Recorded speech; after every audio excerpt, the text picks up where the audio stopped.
ह्याम्स हस्पिटलमा डायलिसिस गर्दै गर्दा एक दिन उहाँले भन्नुभएको थियो म एक दिन जसरी पनि माउन्ट एभरेस्टमा जान चाहन्छु भन्नुभएको थियो कि उहाँले चाहिँ अनि मैले पनि सोचेँ अनि मैले पनि उसलाई कहिले पनि नजानु त भनेन है अनि मैले त्यहाँबाट पनि मैले पनि के देखेँ भने उसलाई एकदम झन् पुस गरेँ कि मैले पनि ओके हुन्छ जान्दा हुन्छ भनेर जब हामी विवाह गर्दाखेरि हामी 0 लेभलमा थियौँ उल्टो 3-4 लाख रुपियाँ ऋणमा थियौँ हामी त्यस्तो अवस्थामा हामी बिहे गरेको मान्छे र बिहे गरेको 13-14 दिनमा मैले उसले जापान छोडेर गएको मान्छे अनि त्यस्तो भइसकेपछि अब इभन हामीमा केही स्वार्थ लगाएर बिहे गरेको बादकी जस्तै शरीरको एउटा कुनै पनि रूप रङ हेरेर बिहे गरेको भए म त्यस्तो शरीरको मृगौला घुमाएपछि म त एउटा लाइक त्यो कबाडी जस्तो भयो नि त त्यस्तो कबाडी जस्तो भएको बेला सायद उसले त्यो सम्झेर त्यो कुनै पनि कुरोमा हेरेर बिहे गरेको भए उसले त्यो स्वार्थ पुरा भइसकेपछि उसले सायद छोडिदिन्थ्यो होला कि मलाई लागेको थियो अब मर्ने छ भने जसरी मर्यो लेख्छ उसको इच्छा पुरा होस् भनेर मैले ओके जाऊ तिमी सक्छ भने जाऊ केही हुँदैन भनेर सोचे राख्दै थिएँ कि मैले बिदागरी बेलामा पनि तपाईँलाई त्यस्तो खास केही डर थिएन केही पनि थिएन म कहिले होपलेस चाहिँ थिएन कि उसले सक्छ किन कन्फिडेन्ट थिएँ नि त ऊ पनि अनि उसले सक्छ भनेपछि त मैले म यहाँ रोए पनि कराए पनि रोके पनि केही हुने थिएन नि त त्यही भएर सगरमाथा यस्तो हाई त चढेको छ कि त्यो अर्को सानो सानो हिमालहरू त्यो त कोही त 3035 त हाई मिटर भन्नु त्यो त हाम्रो त लाइक त्यो हाइकिङ गएको जस्तो हो नि त त्यो प्रकारले त्यो रेकर्ड चाहिँ कायम गरौँ भनेर सोच अब श्रीमतीको अनुमति बिना चाहिँ म अगाडि बढ्न सक्दिनँ किनकि बेबीहरू ठुलो भयो अब त फोन अस्ति एभरेज जाँदा के भयो भने सर एभरेज जाँदाखेरि सानो छोरीले फोन आयो कि उसको पापाको फोन आयो भने पापा अनि ठुलो छोरीले त my papa average my papa hero भन्न थाल्यो कि उसले अब मैले के सोचेँ नि अब चाहिँ मलाई डर लाग्न थाल्यो कि अब पठायो भने चाहिँ अब राम्रो मान्छेहरूको चाहिँ हजारवटा सपना हुन्छ कि हजारवटा चाहना हुन्छ कि अब हामी जस्तो रोगीहरूको चाहिँ हाम्रो केही चाहना हुँदैन कहिले निको होला र कहिले पहिलेको जस्तो लाइफमा फर्क्यौँ भन्ने सोच मात्र हुन्छ कि अनि त्यस्तो बेला आफूले माया गरेको जुन अब श्रीमती हुन्छ अब श्रीमान हुन्छ त्यस्तो व्यक्तिले त्यही बेला नि त्यस्तो आपत परेको बेला त्यस्तो समस्या परेको बेला छट्टै साथै छोडेर जाँदाखेरि एक त यति दुखित हुन्छ त्यो दुखित परेको मान्छेलाई त्यही बेला नि साथ छोड्दाखेरि सायद त्यो मान्छेको मन कस्तो होला वेल दर्शकवृन्द आज हामीसँग फ्रेममा पेम्बा शेर्पा पहिलो मृगौला प्रत्यारोपण गरेर सगरमाथा चढ्ने व्यक्ति जसले गिनिज बुकमा नाम लेखाउँदै हुनुहुन्छ उहाँ अङ्ग प्रत्यारोपण दूतको रूपमा पनि स्वास्थ्य मन्त्रालयले त्यो किसिमको पहल सुरुवात गरिसकेको अवस्था छ उहाँले यही सिजनमा सगरमाथा आरोहण गरिसक्नु भएको हो एकदमै दुर्लभ हुन्छ यो चाहिँ र आज संयोगले उहाँको धर्मपत्नी निमा याङजी शेर्पा पनि हुनुहुन्छ उहाँले जीवनको एकदमै अन्तिम सङ्कटमा पनि साथ दिएर हौसला दिएर ऊर्जा दिएर काँध थापेको व्यक्ति यदि निमा याङजी शेर्पा हुनुहुन्थेन भने पेम्बा शेर्पालाई यो सफलता हात पार्न निकै गाह्रो हुन्थ्यो पेम्बाजी निमाजी स्वागत छ दुवैजनालाई नमस्ते मैले पेम्बाजीसँग त योभन्दा अगाडि पनि लामो गफ भइसकेको छ तैपनि फेरि अब अरू क्यामेरा थप भएको छ यहाँ होइन सबभन्दा पहिला चाहिँ यो अवस्थामा सगरमाथा आरोहण गर्ने इच्छा शक्ति ऊर्जा अवसर कसरी मिल्यो त यो अवसर र यो ऊर्जा चाहिँ वास्तवमा चाहिँ कसरी भयो भन्दाखेरि चाहिँ हामी एउटा अङ्ग शरीरको सबभन्दा महत्त्वपूर्ण अङ्ग गुमाइसकेको व्यक्तिहरूको अन्तिम चाहना भनेको नै अब मृत्युको पर्खाइमा हुन्छ कि हामी एउटा वास्तवमा भन्नुपर्दाखेरि चाहिँ एउटा जिउँदो लास जस्तो भएर हामी बस्नु पर्ने अवस्था हुन्छ अनि त्यो समयमा चाहिँ अब मृगौला प्रत्यारोपण गरेको व्यक्ति अथवा मृगौला फेल भएको व्यक्तिको जिउने अब पाटोहरू चाहिँ के छ त भन्ने खालको कुराहरूको एउटा भएको थियो अनि एउटा डायलिसिस छ अनि प्रत्यारोपण भनेको चाहिँ अब ब्याक टु नर्मल फर्किनु पऱ्यो प्रत्यारोपण भनेको चाहिँ कुनै व्यक्तिको अङ्ग लिएर हामी बाँच्नुपर्ने हुन्छ कि अनि त्यसपछि चाहिँ अब एउटा मृगौला प्रत्यारोपण गरेको व्यक्ति कतिसम्मको सक्षम हुनसक्छ कतिसम्मको अरू नर्मल व्यक्तिहरू जस्तो गरी जिउन सकिँदैन भन्ने खालको एउटा जुन उद्देश्य लिएर सारा विश्वभरिको मृगौला बिमारीहरूलाई मात्र नभएर सम्पूर्ण अङ्ग गुमाएको व्यक्तिहरूले चाहिँ एउटा प्रोत्साहन दिने चाहिँ मेरो लक्ष्य थियो त्यही अभियान लिएर चाहिँ म सगरमाथा चढ्न गएको छु निमाजी उहाँलाई उहाँको मृगौला फेल भयो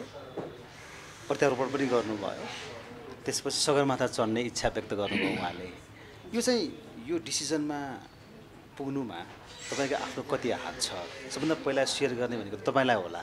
अथवा उहाँले भन्नुभयो भने एकैचोटि डिसिजन सुनाउनु भयो कि होइन, अथवा के गरौँ भनेर सल्लाह पो लिनुभयो कि होइन? त्यति बेला तपाईँको भूमिका कस्तो थियो? तपाईँले कसरी ऊर्जा दिनुभयो? थोरै त्यो पल हुन्छ नि, त्यो समयलाई सम्झेर हेरौँ न एकचोटि। हजुर,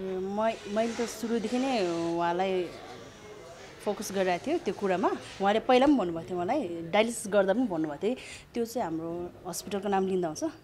ह्याम्स हस्पिटलमा डायलिसिस गर्दा एक दिन उहाँले भन्नुभएको थियो म एक दिन जसरी पनि माउन्ट एभरेस्टमा जान चाहन्छु भन्नुभएको थियो कि उहाँले चाहिँ।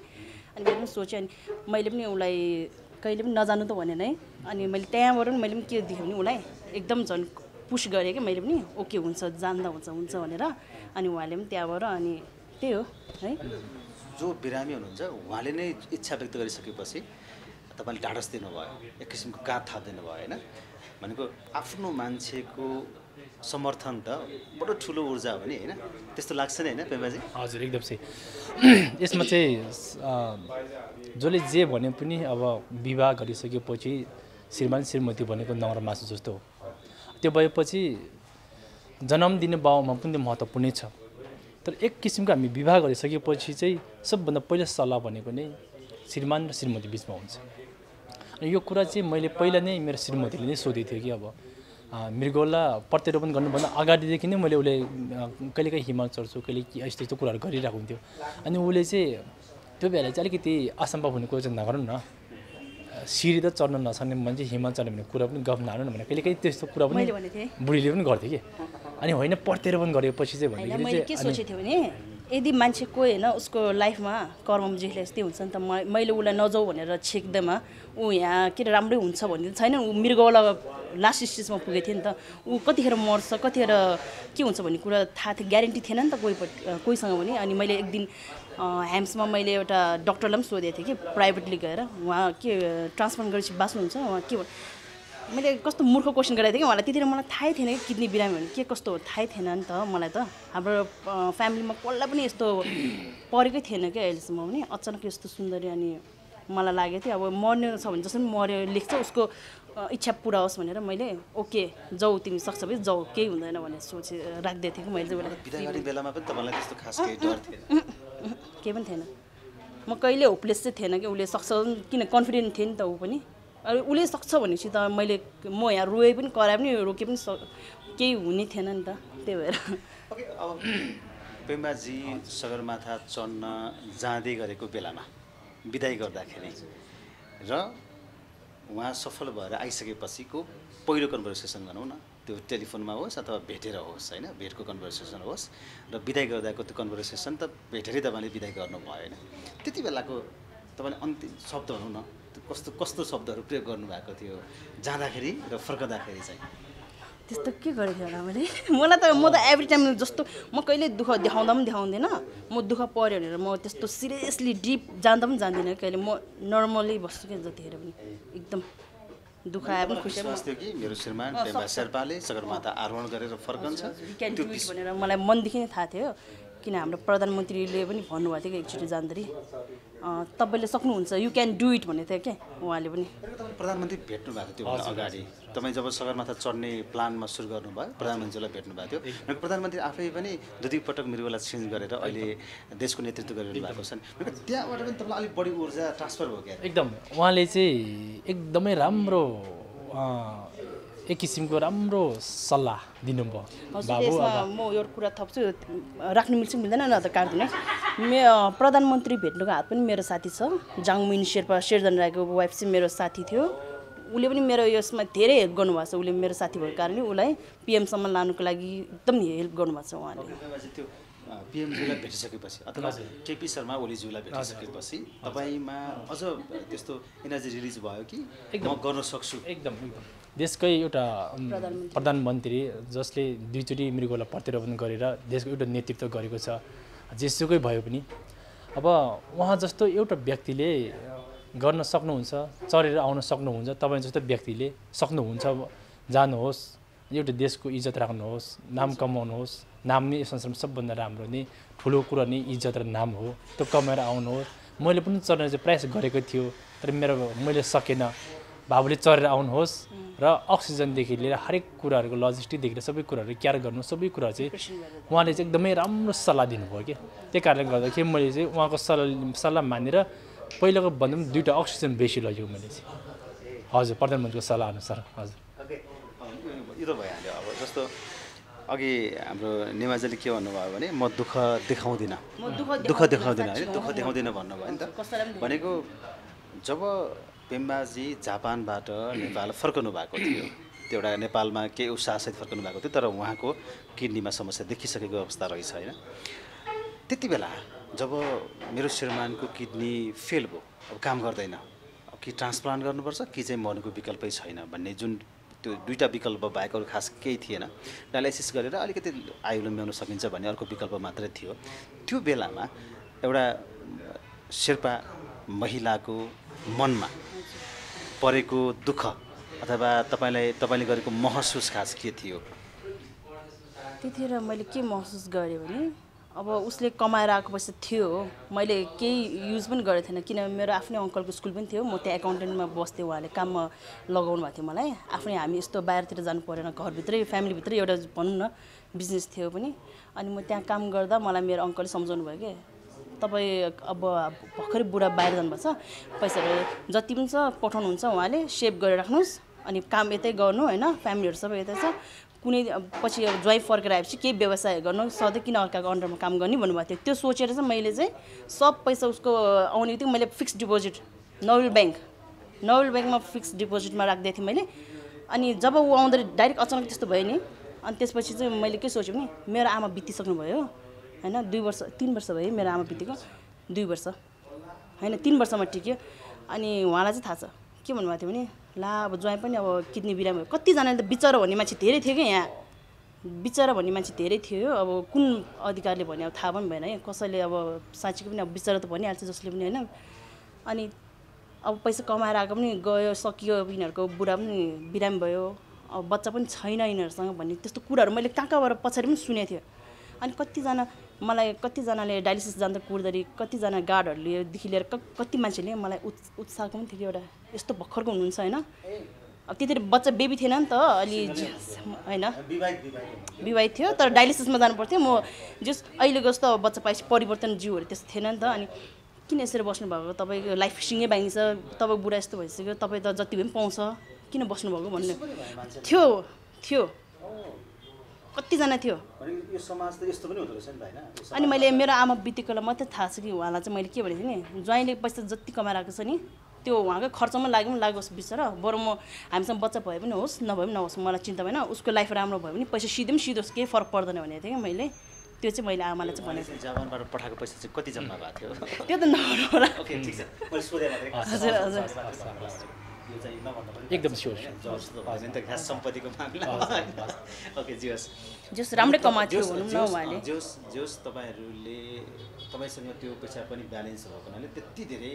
मन अत्तासिएन होइन। म होइन, म पैसा भएर पनि आत्तेन, नभएको खण्डमा आत्तिँदैन थियो होला, अब नभएको छुट्टै हुन्थ्यो होला, मलाई थाहा भएन होइन। अब त्यो मैले भोगेकै छैन अहिलेसम्म, अब भएको कारणले चाहिँ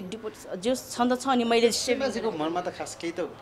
त भयो होला है, मेरो श्रीमती मेरो परिवार छ तर मलाई चाहिँ नसोचेको समस्या देखियो, अब केही हुन्छ कि कहिलेकाहीँ जति पोजिटिभ हुन्छ भन्दा कहिलेकाहीँ नेगेटिभ वेबाट पनि सोचिन्छ नि त, मान्छे हो होइन, त्यस्तो हुन्छ नि, त्यस्तो केही सोच्नु भएको थियो? अब अरूले जतिसुकै जे भने पनि एकजना हामी बिहे चाहिँ हाम्रो कुनै पनि स्वार्थ लाएर हामी स्वार्थबाजीमा बिहे गरेको होइन कि, एक्लै अर्काले भित्री मनदेखि मन पराएर त्यही कारणले गर्दाखेरि चाहिँ हामीमा स्वार्थबाजी छैन नि त। स्वार्थबाजी नभएको मान्छेमा के हुन्छ भन्दाखेरि चाहिँ स्वार्थ लगाएको मान्छेमा चाहिँ के हुन्छ भन्दाखेरि कि त्यो स्वार्थ पुरा भइसकेपछि सम्बन्ध टुट्छ, कि त स्वार्थ पुरा नभइकन चाहिँ सम्बन्ध टुट्छ कि। हामीमा स्वार्थबाजी थिएन कि, न कुनै पैसाको धन सम्बन्धी स्वार्थबाजी थियो, न त जिउको रूप रङको स्वार्थबाजी थियो। हामी एक्लै अर्कोले भित्री मनदेखि मन पराएको मान्छे। त्यो कारणले गर्दाखेरि जब हामी विवाह गर्दाखेरि हामी 0 लेभलमा थियौँ, उल्टो 3-4 लाख रुपियाँ ऋणमा थियौँ हामी। त्यस्तो अवस्थामा हामी बिहे गरेको मान्छे र बिहे गरेको 13-14 दिनमा मैले उसले जापान छोडेर गएको मान्छे। अनि त्यस्तो भइसकेपछि अब इभन हामीमा केही स्वार्थ लगाएर बिहे गरेको बाददेखि जस्तै शरीरको एउटा कुनै पनि रूप रङ हेरेर बिहा गरेको भए म त्यस्तो शरीरको मृगौला घुमाएपछि म त एउटा लाइक त्यो कबाडी जस्तो भयो नि त त्यस्तो कबाडी जस्तो भएको बेला सायद उसले त्यो सम्झे त्यो कुनै पनि कुरोमा हेरेर बिहा गरेको भए उसले त्यो स्वार्थ पुरा भइसकेपछि उसले सायद छोडिहिँड्थ्यो होला कि त्यस कारणले गर्दाखेरि एउटा ट्रु लभ भन्ने शब्द चाहिँ के हो भन्दाखेरि चाहिँ ट्रु लभ गर्ने मान्छेहरूमा कुनै पनि स्वार्थ हुँदैन कि त्यही कारणले गर्दा उसले जीवनमा कुनै पनि कुराको दुःखको बेला सुखको बेला त साथ त दियोस् त मतलब होइन तर दुःखको बेला चाहिँ मैले मेरो श्रीमतीले यति धेरै साथ सपोर्ट दिएको छ कि हरेक कुराको एउटा केटी मान्छे हुनुको एउटा कर्तव्य र बुढी हुनुको एउटा कर्तव्य चाहिँ उसले धेरै राम्रो निर्वाह गर्नुभएको छ कहिले हामी सुकेर म पहाड जस्तो भएको थियो शरीरको लगभग 45 किलो भएको थियो तपाईँ इमेजिन गर्नु हड्डी मात्रै भएको थियो त्यस्तो हड्डी मात्रै भएको ज्यान पनि मेरो बुढा भनेर उसले कुनै पनि कुरामा उसले हिचकिचाउनु भएन अर्को फ्यामिलीको अगाडि अथवा समाजको अगाडि मेरो बुढा भनेर उसले अङ्गालो मारेर दुनियाँको अगाडि मेरो बुढा भनेर हात समातेर हिँड्नु त्यस्तो सम्झिन्छ कहिलेकाहीँ म आफूलाई पनि के सम्झिन्छ भन्दाखेरि मैले पहिलाको जन्ममा केही पुण्य काम गरेको होला ताकि मैले जीवनसाथी यस्तो पाएको छु कि नत्रबादेखि त कस्तो त राम्रो हुँदा त कति राम्रो हुँदा मान्छेहरूले साथ छोडेर हिँडिन्छ नि त त्यसो कुरो त अहिले पनि कतिपय न्युजमा सुनिरहेको हुन्छ नि तर मैले चाहिँ जब मेरो शरीरको किडनी गुमाएँ त्यसपछि यति राम्रो साथ पाएँ कि त्यस कारणले गर्दाखेरि चाहिँ मैले चाहिँ मेरो श्रीमती चाहिँ एउटा राम्रै म वास्तवमा भित्री मनदेखि भन्नुपर्दाखेरि चाहिँ एउटा गड नै पाएको जस्तो हो कि त्यति तपाईँहरूको प्रेमिली कथा चाहिँ एकदम फरक रहेछ अझ एकदमै अमर रहेछ कि अमर जस्तो रहेछ अब तपाईँको अर्को सफलतामा तपाईँले अनुमति दिनुभएछ भने अर्को सफलतापछि फेरि इन्टरभ्यू गरौँला माया प्रेमकै बारेमा आज चाहिँ अलिकति त्यसलाई छोडेर अर्को तपाईँको जीवनमा चाहिँ अपवादकै रूपमा जस्तो मृगौला फेल भइसकेको मान्छेको बच्चा हुँदैन भन्ने छ एकदमै रियर केस हुन्छ होइन एकदमै अपवादमा हुन्छ भन्ने पनि गर्छन् चिकित्सकहरू होइन डायलिसिस गरिरहेको समयमा एउटा बच्चा भयो भनेको त्यो मृगौला फेर्नुभन्दा अगाडि फेल भइसकेपछि फेर्नुभन्दा अगाडि अथवा प्रत्यारोपण गर्नुभन्दा अगाडि चाहिँ एउटा बच्चा भयो अनि प्रत्यारोपण गरेपछि अर्को बच्चा होइन यसलाई कसरी कति खुसी व्यक्त गर्नुहुन्छ एउटा अब मैले भन्नुपर्दाखेरि चाहिँ हामी विवाह गरिसकेपछि चाहिँ प्रत्येक मान्छेको त्यो मेरो मात्रै होइन हरेक बुढाबुढीको चाहना हुन्छ कि एउटा सन्तान प्राप्त होस् भन्ने सोचको सबैको हुन्छ त्यो भइसकेपछि हामी त महत्त्वपूर्ण अङ्ग गुमाइसकेपछि चाहिँ डक्टरले सोधेँ मैले डक्टर साहब अब हाम्रो के हुन्छ हाम्रो केही सन्तानहरू हुन्छ भन्दाखेरि 100मा 1%, 1.5% को बच्चा हुन्छ अब मरेको मात्र लाखौँमा 1-2 जनाको हुने भयो कि त्यो भित्र तपाईँहरू पढ्नुहुन्छ कि हुँदैन तपाईँ त्यो भित्र पढ्नु भयो भने तपाईँको पनि बच्चा हुन्छ तर मृगौला प्रत्यारोपण गरिसकेपछि चाहिँ बच्चा चाहिँ अवश्य हुन्छ है त्यसमा चिन्ता नलिनुहोस् भन्नुभयो कि तर ठ्याक्कै त्यही मृगौला फेल भएको ठ्याक्कै लगभग मेरो 1 वर्षपछि चाहिँ एउटा मेरो ठ्याक्कै बिचमा मेरो बुढीलाई अलिकति गाह्रो भयो एकदमै गाह्रो भयो म त के एकदम पेटको एकदम उकुस मुकुस टाइपको भयो भनेर चाहिँ हस्पिटल गएको थियो कि हस्पिटल जाँदाखेरि चाहिँ बच्चा बसेको साढे 2 महिना भएछ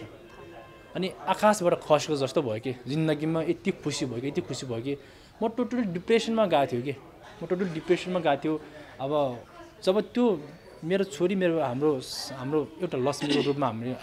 हाम्रो परिवारमा आयो अनि त्यसपछि त्यो एउटा सोचले के भन्यो भन्दाखेरि चाहिँ अब म मेरो छोरीको अनुहार हेर्नका लागि भए पनि मैले बाँच्नुपर्छ भन्ने खालको सोच भयो कि अनि त्यसपछि जब छोरी पेटमा आइसकेपछि छोरीले हाम्रो परिवारमा आइसकेपछि अनि त्यसपछि चाहिँ हरेक त्यो ट्रान्सप्लान्ट गर्नेदेखि कुरादेखि लिएर सबै कुराहरू चाहिँ मिल्दै गयो कि पहिला ट्रान्सप्लान्ट धेरैचोटि ट्रान्सप्लान्ट ट्राई गरेको थियो ट्रान्सप्लान्ट रोक्यो जब छोरी आइसकेपछि सबै कुराहरू सकारात्मक तरिकाले किसिमको राम्रो हुँदै गयो कि ट्रान्सप्लान्ट भएको पछि चाहिँ फेरि अर्को लक्ष्मीले फेरि बास गरिदियो हाम्रो परिवारमा अहिले 2टा लक्ष्मीको म एउटा बाबा भनौँ न अहिले 2टा सानो छोरी चाहिँ त्यो छोरीहरूको अब कहिलेकाहीँ अब थकित महसुस हुन्छ जाँदाखेरि त्यो छोरीको अनुहार हेऱ्यो भने आनन्द फिल आउँछ अब कहिलेकाहीँ सोच्छु कि पेम्बाले सब चिज गुमायो फेरि सब चिज पायो भने सोच भयो कि अहिले चाहिँ त्योभन्दा बढी खुसी पनि पायो एकदम खुसी पनि पाएँ हजुर यही कुरामा चाहिँ सन्तान प्राप्तिको कुरामा चाहिँ निमाजीको खुसी हुन्छ नि आफ्नो तपाईँको अनुभूति चाहिँ कस्तो छ खास चाहिँ कस्तो भने यस्तो हुन त तपाईँले सुरुवातमै भन्नुभयो कि मसँग बच्चा नभए पनि मेरो श्रीमानलाई म अन्तिम अवस्थासम्म सहयोग गर्छु साथमै हुन्छु त्यो बाँचे पनि अथवा होइन बिते पनि भन्ने किसिमको त्यो एक किसिमको सपोर्ट दृढ किन मेन्टल बिरामी भएको मान्छेले त मेन्टल सपोर्ट दिनु पर्यो नि झन् बिरामी भएर छोडेर गयो भने त एउटा विवाहित महिलामा सन्तान प्राप्तिको चाहना अभियसली हुन्छ होला तर मलाई सिरियसली भन्नुपर्दा मैले बच्चा सोचेकै थिएन क्या मनदेखि मान्छेले भन्छ बच्चा चाहिन्छ भन्थ्यो मलाई चाहिँ ऊ बिरामी भएको कारण मैले उसको मेन्टल हेल्थ हेरेर मैले बच्चाको त त्यस्तो दिमागमा आउँदै आएन कि सर साँच्ची भन्नुभयो अनि भएपछि खबरहरू सुन्नुभयो होइन रिपोर्टमा जुन खबर आयो त्यसपछि प्राप्तै भएको होइन हजुर खुसी भयो हेरिरहनु भएको छ त्यो खुसी कस्तो सन्तान प्राप्ति अथवा सन्तानको खुसी चाहिँ कस्तो हुँदो रहेछ एउटा आमालाई त्यो त भइरहेछ राम्रो सबैमा हुनुपर्ने भइरहेको हुन्छ यस्तो खुसी नै हुन्छ हामी अब कसरी व्यक्त गर्नु है अब अहिले चाहिँ जुन सफलतामा तपाईँहरू हिँडिरहनु भएको छ विश्वकीर्तिमान होइन एउटा एकदमै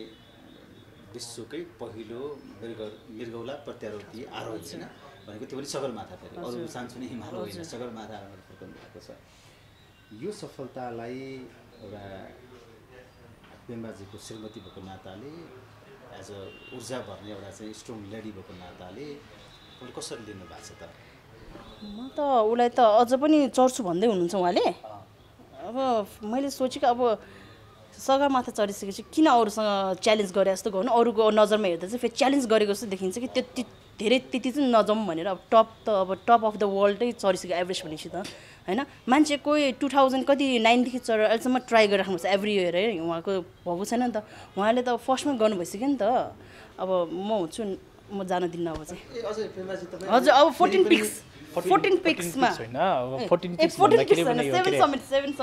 7वटा महादेश हाम्रो 7 महादेशको चाहिँ चढ्ने भन्ने मेरो प्लान हो तर सगरमाथा यस्तो हाई त चढेको छ कि त्यो अर्को सानो सानो हिमालहरू त्यो त कोही त 3500 त हाई मिटर भनेको त्यो त हाम्रो त लाइक त्यो हाइकिङ गएको जस्तो हो नि त त्यो प्रकारले त्यो रेकर्ड चाहिँ कायम गरौँ भनेर सोच हो अब श्रीमतीको अनुमति बिना चाहिँ म अगाडि बढ्न सक्दिनँ किनकि बेबीहरू ठुलो भयो अब त फोन अस्ति एभरेज जाँदा के भयो भने सर एभरेज जाँदाखेरि सानो छोरीले फोन आयो कि उसको पापाको फोन आयो भने पापा अनि ठुलो छोरीले त my papa average my papa hero भन्नु थाल्यो कि उसले अब मैले के सोचेँ नि अब चाहिँ मलाई डर लाग्न थाल्यो कि अब पठायो भने चाहिँ अब चाहिँ मेरो मनले मान्दैन कि किनभने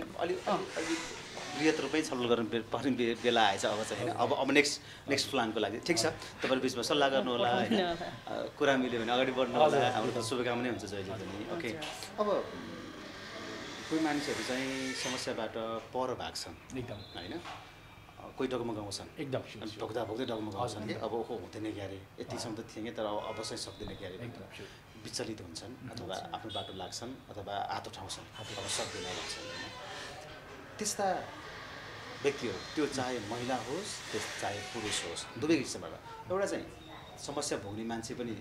आत्मविश्वासी हुनु पर्यो म बाँच्छु म गर्न सक्छु भन्ने सङ्कल्प हुनु पर्यो अर्को चाहिँ जीवनसाथी जो साथमा छ उसले चाहिँ निरन्तर चाहिँ हौसला दिनु पर्यो कि म तिम्रो साथमा छु है